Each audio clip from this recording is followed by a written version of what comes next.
I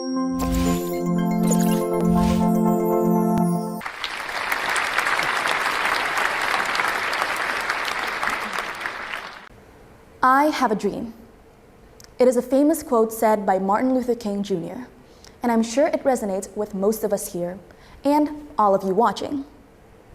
All of you probably have dreams, whether it be big or small, achievable or unachievable. Maybe some of you would like to be the personal chef for Gordon Ramsay, or become the next big singer like Lady Gaga. Well, whatever that dream may be, you should always still go for it. Go for your passions and ambitions, because it will be worth it in the end, even if the path isn't easy. My name is Albertine Aurelia Damisinaga, and I'm from Timur Katolik High School. First things first, when I say passion, what does it mean?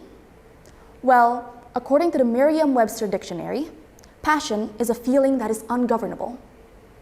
So basically, it's when you like something very, very much. But then, according to this definition, passion can be anything. I can say that I have a passion for shopping and eating because I like to do those things, so I have to keep doing them for the rest of my life. But let me be clear. When I say passion, that is not what I mean.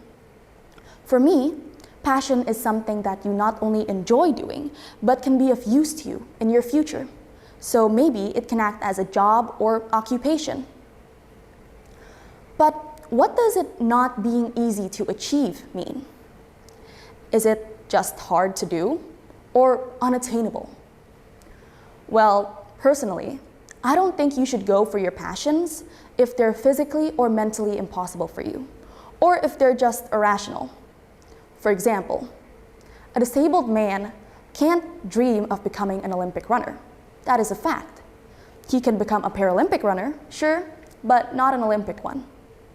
I also can't say that my dream is to become a princess, because I can't achieve that. But saying that you want to become an astronaut isn't unrealistic.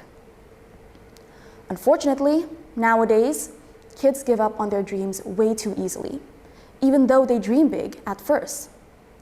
This can be due to a lot of factors, such as someone's socioeconomic situations, or the lack of support from family, friends, and peers.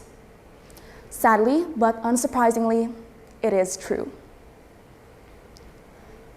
According to a data by Reto Odermatt, it is said that kids from low-income families have more modest aspirations than kids from higher-income families.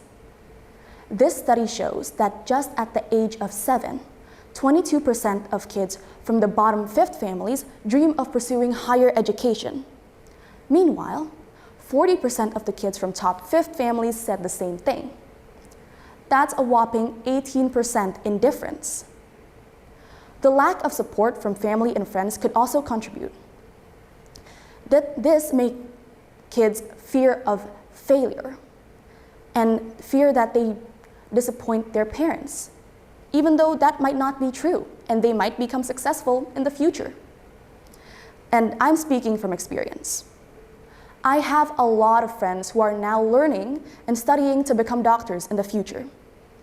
But once I get to know more about them, they don't actually want to become doctors. Most of them aspire to be artists, producers, musicians, painters, animators, and they only are learning to become doctors because their parents told them to, because their parents think that those passions are not worth it enough to follow. So, how do we convince these kids and their parents that these passions are actually worth following and chasing after, and that their hard work will be worth it in the end? Well, we can start by using facts. According to another study by Reto Odermatt, it is said that people who dream bigger actually become more successful in the future. This data is supported by the fact that men show lower life satisfaction if their dreams aren't reached by the age of 33. So, as parents, educators, and friends, of course you'd want the best for that person or your kid. You'd want them to be successful, to be happier. But what if your family, or that teenager's family, is in a bad socioeconomic situation? Well, if you're living every day just to survive the next and you're struggling to keep the lights on, then I think it is important for you to keep your passions on the back burner for a while, at least until you get back on your feet. But if you have the resources and the ability to reach and chase your passions, then why not? So, in conclusion, yes, I think you should go after your passions.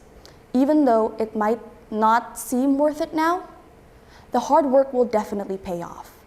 Because I'm a firm believer that your hard work will never betray your results. And who knows? Maybe one of you out there watching will become the next biggest singer, the next biggest lawyer, the next biggest producer. And even if you don't get to where you want to be, you'll probably still land a pretty good spot in the industry. Thank you for listening. Have a nice day.